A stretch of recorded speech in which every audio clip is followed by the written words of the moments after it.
Hello, I'm Scott Brady with Overland Journal and Expedition Portal, and we are out here for day one of the Overland Expo. So for our very first product we're going to talk about at the Overland Expo, which has not happened in several years, is very exciting. I'm here with Mario Donovan, principal of AT Overland, and he has an exciting new product coming to the market, the AT Terra. We're very excited about this. The Terra represents 2 years of collaborative work between ourselves and Terra Overland to do this geometrical structural design that allows this camper to be so lightweight. 1,250 pounds, it's awesome. That is amazing. So now what makes this camper different?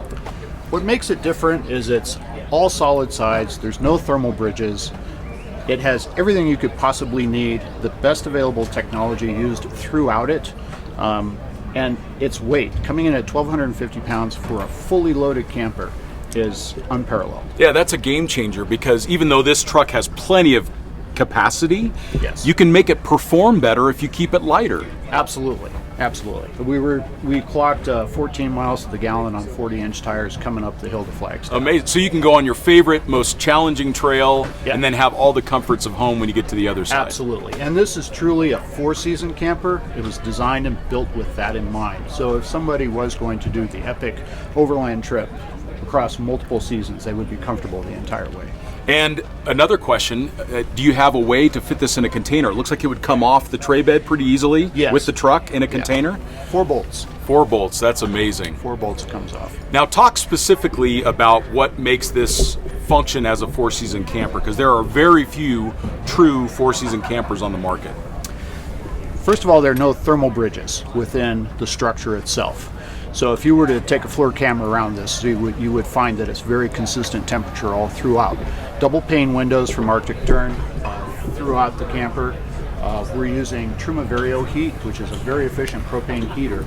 But the way that the propane is stored, it's protected from freezing the regulator. Okay, wow. Also, the hot water system that we're using is the Truma AquaGo, with its extra features which heat it when it starts to sense temperatures below 41 Fahrenheit. So amazing. The hot water heater will never freeze up. We have the water tank internal, the water pump is internal, so that will always stay warm within the confines. So if the heater of the camper is working, you're not going to freeze your pipes. You're not going to freeze. And then also the toilet system that we use does not use any water. I saw that. The bags just kind of lock off and throw them in the trash. Yeah, it's the wrap-on hermetically sealing toilet. So amazing. You don't have that issue of having the worst part of your plumbing freeze. So now that we have talked about the AT Terra, let's talk about what kind of started your journey down the camper path, which was with the Habitat initially. That's correct. And then the Summit. And then the Atlas. So now give us an overview of what each one does. What's its specialty?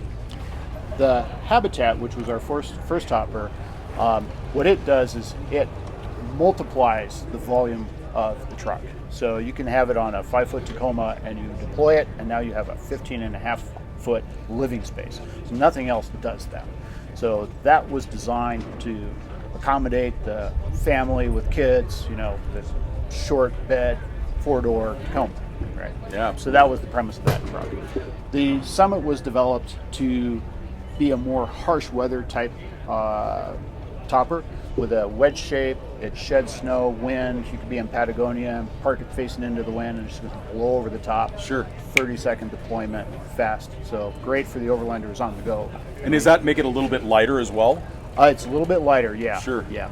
And then if I remember, you also have those like cold weather packs that you put up against the walls. Yeah, we're actually using 3M Thinsulate as a liner material inside the tent. Very cool. It makes a huge difference in that All right, space. and then what about the Atlas? The Atlas, named after the god that lifts the world. The Atlas is based on the Summit components, but it has a different opening mechanism. It gives you more headroom on the inside, 6'10" inside. And for those people who are much taller, it gives you a lot more leg room in the bed section. Sure, in the sleeping section. So if you're sure. 6'3", 6'5", it's perfect for that. Well, congratulations. We've come a long way, Mario. I mean, it's sure been have. almost 20 years that we've known each other. Yep. So congratulations with all of these amazing new products, and we look forward, again, to seeing them out on the trail. All right. Well, thank you, Scott. You got it, bud. Hello. So we are out here with Theo from Rugged Bound. They are the importer of Big Country which is a famed South African brand that makes components specifically for vehicles that are specifically designed to survive the rugged outback of Africa. So thanks for spending a couple minutes with us, but talk to me a little bit about what makes the Big Country drawer systems different. Sure, thanks a lot, Scott, for having us. Of course. So Big Country believe in function over form, and so every drawer system that they make is specifically catered to that vehicle to optimize the space.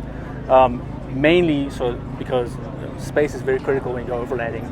It's at a premium. Sure. And so from wheel well to wheel well, from dorsal to seat back, we want to make use of everything. And I saw that on your JK Unlimited drawer system, that you actually have it angled to match the back of the seat, because it's such a small compartment, gives you another couple inches of storage. Absolutely, every little bit counts. And so with the JKU drawer, we have the slant in the back for the seat backs, but on the FJ Cruiser drawer, it stands at the front where the drawer is, because the FJ Cruiser door has a big angle. Sure. So everywhere we can, we try to eke out the space. Take advantage of that. Now, you're obviously known for your racks as well, and what I've noticed about your racks, because we've actually used your racks crossing Antarctica and other places around the world, one of the great advantages of your racks is the fact that they're an all-welded design. What else about your racks do you find that separates you from others on the market? Great question. There's a couple of things. So firstly, all the extrusions on the racks are made by Big Country. So they're all custom extrusions. You can't buy the extrusions and put a rack together. But very few racks have a flush fit on top. And until you're starting to fit tents and other gear on top of a rack, you notice that having that flat surface on top is really nice. Sure. So that's a nice feature. So there's no lip. There's no lip. We do have an optional basket that you can bolt Sure. onto it, but ultimately there's no lip.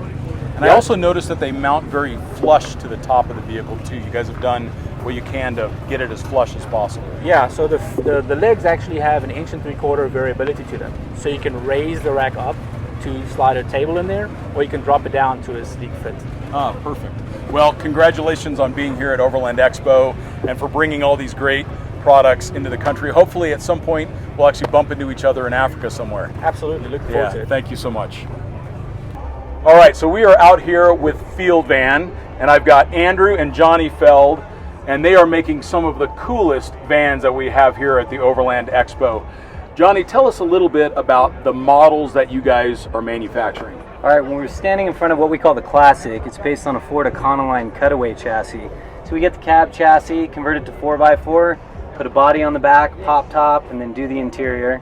And then we do the Mercedes Sprinter, the Ford Transit, the Chevy and GMC vans, the Ram ProMaster, the Mercedes Metris. Yeah, pretty much all the vans. You guys are, and you guys have been, and I think the thing for me that's the most important is that you guys are the OGs of vans. You absolutely are. You guys have been doing it for 3 decades. Your dad, Alan, and your mom, Liz, they're dear friends of ours. They're one of the first advertisers for Overland Journal, and in many ways this industry would have not gotten here as quickly as it has without your parents' efforts and without your efforts as well. So let's talk a little bit about the legacy of your brand. You guys have recently gone through a rebranding and you're being called Field Van right now, which is a great name, but you're the first to do a high performance, solid axle, trail rated four-wheel drive conversion for these vans. You guys are the first to do the electric lifting roof. What are some of the other things that you think have been the hallmark of your brand? I think the biggest thing was just the simple putting together a 4-wheel drive with a van, right? And bringing that to the camping aspect instead of just going to campgrounds, being able to off-road and have all the comforts of kind of a motorhome in the smaller package. And that's more important now than ever as more people are getting out to camp. Having that additional capability lets you get a little bit further and a little bit away. And Andrew, what are you seeing is some of the more important performance attributes that you guys are introducing with the vans? You know, a lot of it is we're using a bunch of suppliers for bumpers and running boards and awnings and things like that are raising the bar a little bit, but also our 4-wheel drive capability on a beast like this is second to none. I mean, it takes you just that much step further than a 2-wheel drive or an all-wheel drive van. Absolutely. In fact, I remember I've gone through all the way through Copper Canyon, went through there with your dad and mom, and we had an amazing adventure through Copper Canyon. I've taken these things all over the Death Valley. We did. I mean, and that was really technical terrain. So having that confidence, I think as travelers, one of the most important things that we can purchase with a new product is confidence to explore further.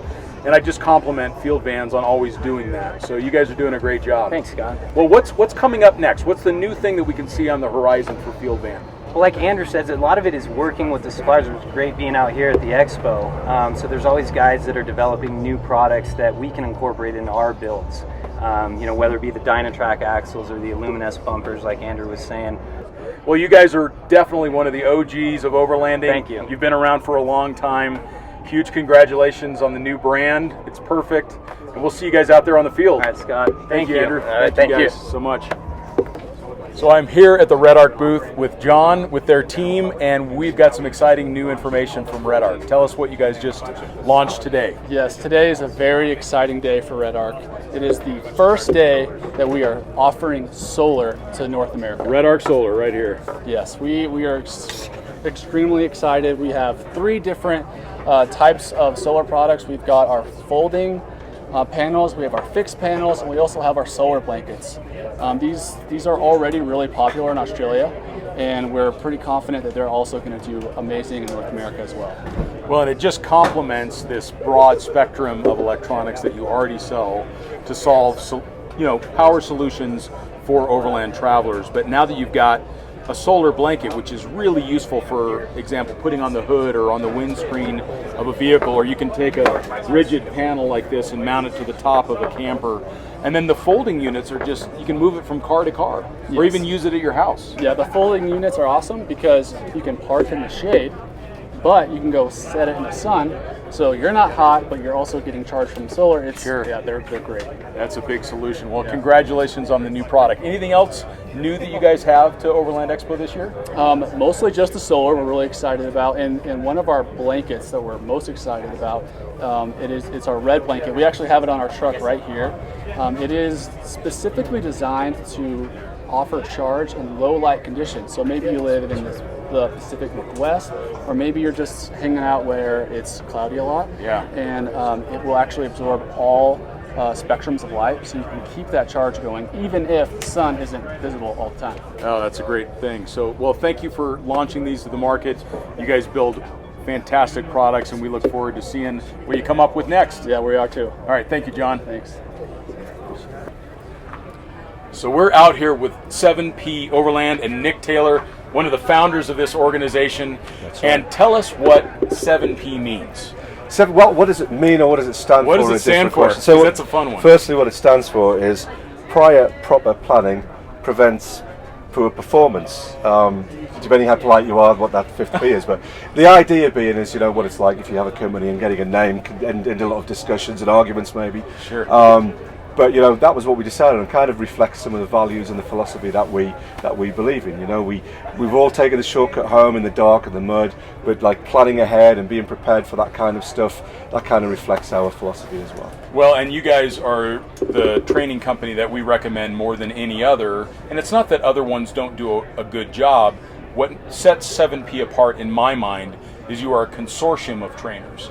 So you have an organization with people with travel experience all over the world that comes from countries all over the world in different backgrounds. So why I think that 7P is the leader within the industry is because of that pool of knowledge, hundreds of years of experience.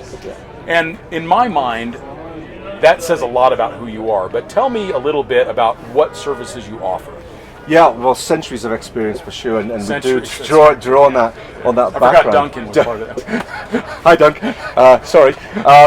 We've got a vast experience with guys from very different backgrounds. Camel Trophy particularly, that's well represented in the company, and I encourage anyone watching to have a quick look on YouTube for the Camel Trophy videos because they are epic. But that philosophy coming in, the Camel Trophy wasn't just about winning an event. There was that team spirit, the coveted team spirit award, and our team is like that. Our team, our extended team, our family really is like that, and that reflects in the way that we instruct and that we teach. Everybody learns differently. You've invested tens of thousands of dollars in a vehicle. You want to take it out there. You want to get out there and get back safely. Adapting to people's learning styles is really, really important. And given that background with, crossing the Sahara, crossing Borneo, spending time in Siberia, any of those locations, and you bring it back to North America. And obviously, by my accent, you can tell I'm a native Coloradan, right? So, northeast of England, obviously, originally, but now being in Colorado in the West is just a fantastic place to be on the planet. You know, we've got mountains on our doorsteps, we've got deserts on our doorsteps, all of these terrains, and then we bring all of our global experience to folks who want to go, maybe just go and camp at the lake at the weekend, or are they building a truck for a 3-year round the world trip? And all of those things that we've had with our centuries of experience, bringing them all together and meshing with that person, you know, can't help a mechanical gear metaphor, but meshing our experience with the way they want to learn and their aspirations and what they're planning to do, that just works ever so well with it, with the group that we pull from and the experience that we have. And that's why you guys have been the training organization of record for the Overland Expo for many, many years, and you guys continue to provide training resources to people that are, like you said, either going out for a week or going around the world for several years. And then you also sell recovery equipment as well, all proven by you and your team. Absolutely, yeah. And that's, I think, a big deal. If you were to give a couple pieces of advice to someone who's getting started with overlanding, what would that be? So, be careful where you spend your money, would be one thing. You know, there are a million things you could buy for the trucks, and I think all of us, you and I know, have been, there's a hump, and where we get really excited about something, and then we go, oh, let's buy all of this stuff and let's do that, and then when we've done this a bit more, we start shedding gear, right? We go down because I think we get more about the experience. So, almost spend money on fuel, fuel, and maybe a nice bottle of scotch and tacos for sure. But having. Don't forget the experience support. And you know, overlanding is this broad church now. Everything from you know, folks who really enjoy vehicle builds to people maybe a bit more like me who wants to sit on top of a sand dune by myself. You know, but there's a lot in there. There's a lot to unpack. But don't forget. My advice really is don't forget the experience. Don't forget why you started on this journey. You know, and then remember that. You know, it's not just packed with good. You know. You're not going to feel any better. I'm sorry, vendors who are listening to this, but you're not going to feel any better with that extra LED light bar in your vehicle. What you are going to feel better about is that weekend with your mates around a campfire, you know, having a good time, you know, or crossing the Sahara if you want to do that, or driving down to Ushuaia. To me, I'm about the experience, right, rather than toys. And it's not to say I don't have a lot of great toys, and there's a lot of great ones here this weekend. But that should be the priority. Yeah, to me, it's got to be the experience as the priority, and that's what I think. We specialise in the transfer of knowledge. So we get stuff out of here and all of our brains into other people's brains who want to go and do that and get back safely. Yeah, well, Nick, thank you so much for your time. You're welcome, Scott, always. And we thank you all for watching us on day one of the Overland Expo. Listen to Nick here. It's really about the experience, not the gear. Get out and see the world.